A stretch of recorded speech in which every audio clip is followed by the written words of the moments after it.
گھر میں سب کو لگتا تھا ابو کے پرانے صندوق میں بس پرانی چیزیں رکھی ہیں۔ ایک دن صفائی کرتے ہوئے مجھے ایک لفافہ ملا۔ دل زور زور سے دھڑکنے لگا۔ سوچا کھولوں واپس رکھ دوں۔ ہمت کی اور کھول لیا۔ اندر پرانے کاغذات کے ساتھ ایک زمین کے کاغذ بھی تھے۔ وہ زمین ہمارے نام پر تھی مگر کسی کو پتہ نہ تھا۔ میں نے سب گھر والوں کو دکھایا تو سب حیران رہ گئے۔ اس دن ہمیں سمجھ آیا کہ کبھی کبھی چھپی ہوئی چیز انسان کی زندگی بدل دیتی ہے۔ میرا نام زبیر ہے۔ ہم لوگ ایک عام سی فیملی ہیں، ابو ریٹائر ہو چکے ہیں اور گھر کے پرانے صندوق کو کوئی ہاتھ نہیں لگاتا۔ ابو ہمیشہ کہتے تھے کہ یہ ان کی یادوں کا حصہ ہے۔ ہم سب سوچتے تھے کہ بس پرانے کپڑے، کچھ تصویریں اور خط وغیرہ ہی ہوں گے۔ ایک دن امی نے مجھے کہا کہ چھت والا کمرہ صاف کر دو۔ میں نے جھاڑو لگاتے لگاتے وہ صندوق ایک طرف کھسکایا۔ ڈھکن ہلکا سا کھل گیا۔ عجیب سا تجسس ہوا۔ دل میں سوچا کیا پتہ اندر کیا ہو، مگر ساتھ ہی ڈر بھی تھا کہ ابو ناراض نہ ہو جائیں۔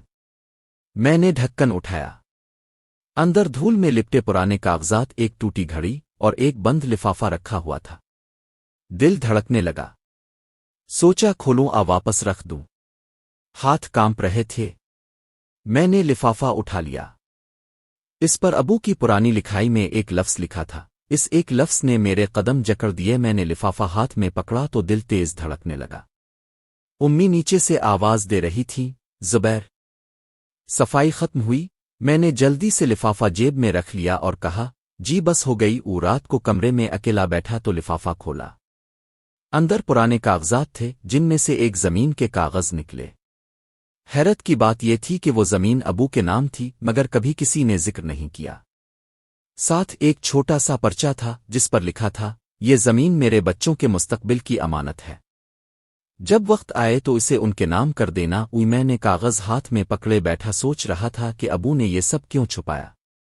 کیا کسی کو دکھانا نہیں چاہتے تھے؟ پھر کوئی اور وجہ تھی؟ اگلے دن ناشتہ کرتے وقت میں بار بار ابو کی طرف دیکھ رہا تھا۔ وہ ہمیشہ کی طرح خاموشی سے چائے پی رہے تھے۔ دل میں سوال تو تھا مگر زبان پر ہمت نہیں ہو رہی تھی۔ سارا دن میرا دل گھبرا رہا تھا۔ وہ کاغذ بار بار ذہن میں آ رہا تھا۔ شام کو میں نے ہمت کی اور ابو کے پاس جا بیٹھا۔ ابو اخبار پڑھ رہے تھے۔ میں نے آہستہ سے کہا، ابو ایک بات پوچھنی تھی۔ انہوں نے چشمہ ٹھیک کیا اور کہا، ہاں بیٹا کیا ہوا؟ میرا دل اور تیز دھڑکنے لگا۔ میں نے جیب سے وہ پرچہ نکالا اور ان کے سامنے رکھ دیا۔ ابو نے جیسے ہی کاغذ دیکھا ان کا چہرہ بدل گیا۔ چند لمحے وہ خاموش بیٹھے رہے، پھر اخبار تہہ کر کے میز پر رکھ دیا۔ یہ تمہیں کہاں سے ملا؟ انہوں نے آہستہ آواز میں پوچھا۔ میں نے سچ بتا دیا کہ صفائی کرتے وقت صندوق سے ملا۔ ابو نے گہری سانس لی اور کرسی سے ٹیک لگا لی۔ کچھ دیر تک کمرے میں بالکل خاموشی رہی۔ پھر ابو بولے، زبیر یہ زمین برسوں پہلے میرے ایک دوست نے میرے حوالے کی تھی۔ اس نے کہا تھا کہ یہ تمہارے بچوں کے کام آئے گی۔ میں نے چاہا کہ ابھی سب کو نہ بتاؤں کیونکہ کچھ مجبوریاں تھیں، لیکن لگتا ہے اب وقت آ گیا ہے۔ میرے دل میں اور سوال اٹھنے لگے۔ مجبوریاں؟ کیسی مجبوریاں؟ اور ابو نے یہ سب چھپایا کیوں؟ ابو نے کہا، کل تمہیں سب حقیقت بتاؤں گا، ابھی نہیں۔ اس کے بعد وہ اٹھ کر اپنے کمرے میں چلے گئے۔ میں پوری رات جاگتا رہا، سوچتا رہا کہ آخر اس زمین کے پیچھے کیا راز چھپا ہے۔ اگلے دن صبح سب گھر والے ناشتے کی میز پر بیٹھے تھے۔ ابو نے خود ہی بات شروع کی۔ ان کی آواز تھوڑی بھاری تھی، جیسے برسوں کا بوجھ دل سے اتار رہے ہوں۔ انہوں نے کہا، یہ زمین اصل میں میرے قریبی دوست کی تھی۔ اس نے زندگی کے آخری وقت مجھ پر بھروسہ کیا اور کہا کہ میں یہ زمین اپنے بچوں کے لیے امانت رکھوں۔ اس وقت حالات ایسے تھے کہ اگر میں سب کو بتاتا تو خاندان والے جھگڑتے، اس لیے میں نے چھپا دیا۔ امی نے حیران ہو کر پوچھا، مگر اب کیوں بتا رہے ہیں؟ ابو نے مسکرا کر کہا، کیونکہ میرا دل اب اجازت نہیں دیتا کہ یہ راز مزید چھپا رہے۔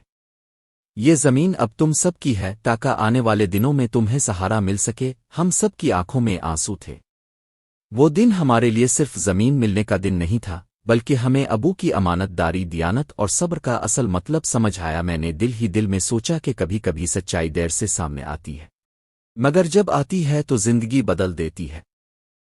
آپ کو کہانی پسند آئی ہو تو ویڈیو کو لائک کریں اور مزید ایسی کہانیوں کے لیے چینل کو سبسکرائب کریں۔ ملتے ہیں نیکسٹ ویڈیو میں، تب تک کے لیے اللہ حافظ۔